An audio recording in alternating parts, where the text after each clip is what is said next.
Hey guys, today we are going to be covering architectural lettering. This is an example of the lettering style that we're going to be working on. So what you want to do is use your T-square and a lettering guide or a small triangle. So this is a lettering guide I have. And you're going to use the little dots, little circles at the end. You're going to drag with your pencil. I skip every other for my 1/4 inch, and then I do the next bit under for the space in between the letters, so that you have a 1/4 inch, then an 1/8 of an inch, a 1/4 of an inch, an 1/8 of an inch, a 1/4 of an inch, and an 1/8 of an inch, so that you have a little bit of a gap between your main lines of lettering.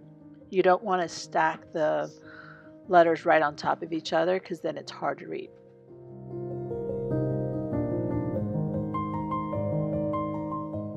Okay, so this round I'm just going to go in real time, and then the next bit I'm going to slow it down so that you can see each letter as they're formed. But normally this is about the speed that you want to go so that all these letters are formed correctly.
Try to keep your A as symmetrical as possible. I've slowed this video down so that you can kind of see how the letters are individually formed.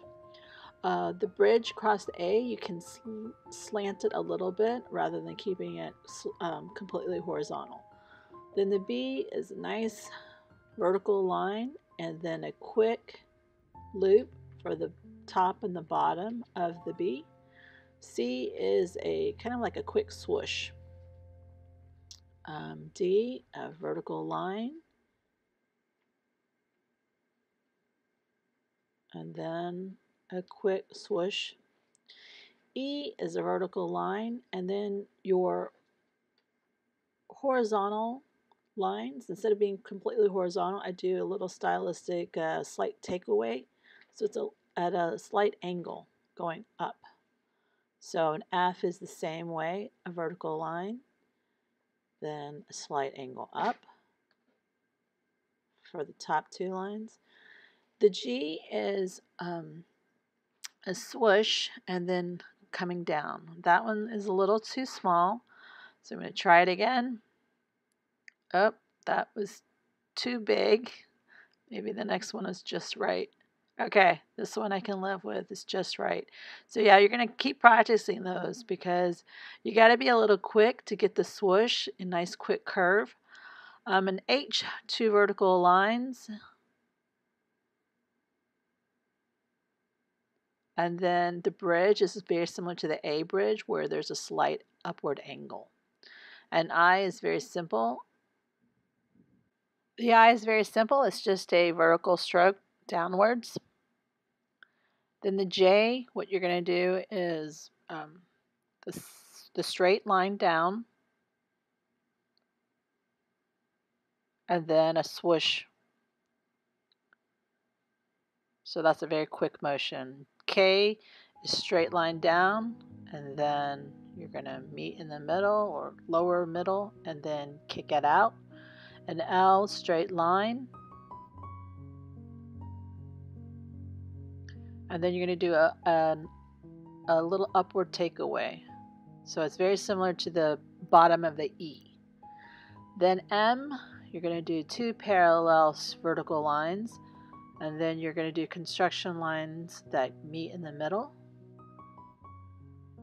Okay, and then N, it is 2 vertical lines, parallel lines, and a downward stroke that forms the N. And O, it's not a perfect circle, it's more like a drunken O, like it's a little flop to the side. So that's a quick motion. P, a vertical line and a quick loop, very similar to the top of the B. A Q is another drunken O, and then a kick out. Okay? Then an R. It's going to be a vertical line,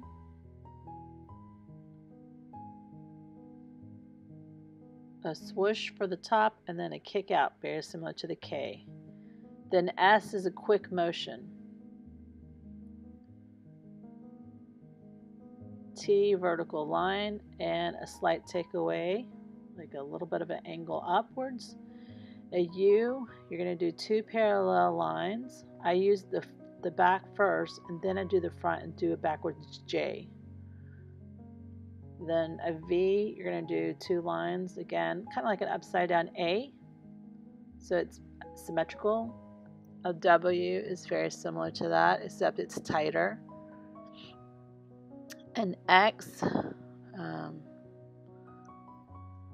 is formed like this, and then a Y is going to be the bottom of the stem, and almost like a check mark for the top.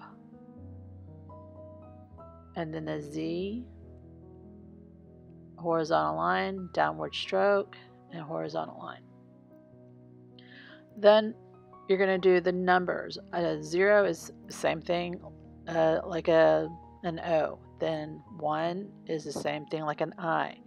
2 is half of a heart, and then an upward stroke. 3 is like the B formation, that quick double loop. 4, you're going to do a downward stroke and almost like a check mark. Okay. 5 is a short downward stroke, then a half a heart, and then finishing up top. 6 is very similar to a G, but you connect it. 7, you're going to use a horizontal line for the top.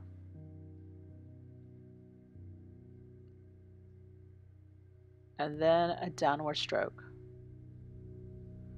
An 8 is 2 drunken O's that are stacked on top of each other. So it's just like the O, but 2 of them. And 9 is a small drunken O with a stem, a vertical line.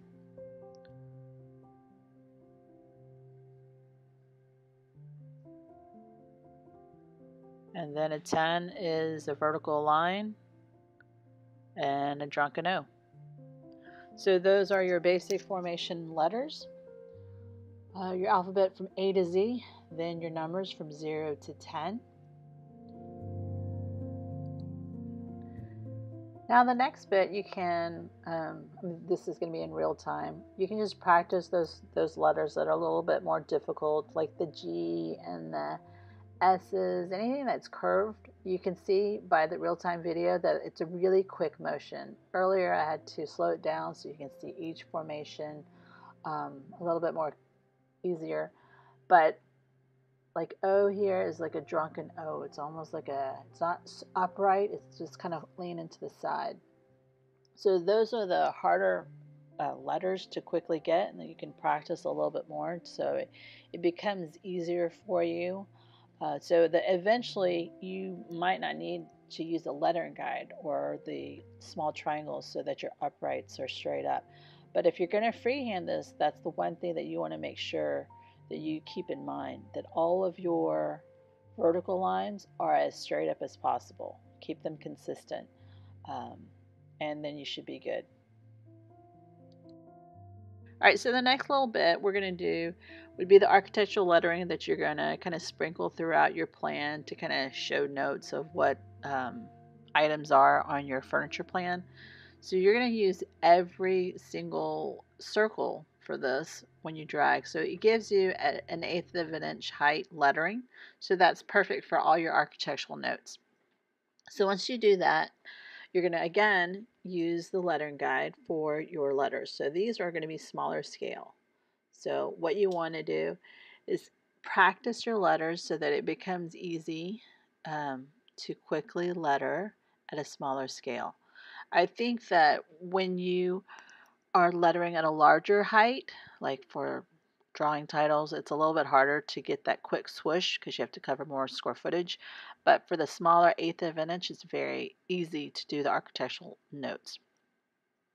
So what you want to make sure is you have this little gap in between the lines of text. If you stack them, it's so hard to read and it doesn't look very good. So make sure you are allowing yourself some space in between lines of text. This is in the beginning when you're doing everything by hand. Later on, you'll learn CAD and you can stack and you can work on your alignment and all that good stuff. But for the beginner student, this is what you want to aim for. You want to aim for lettering that has some space between.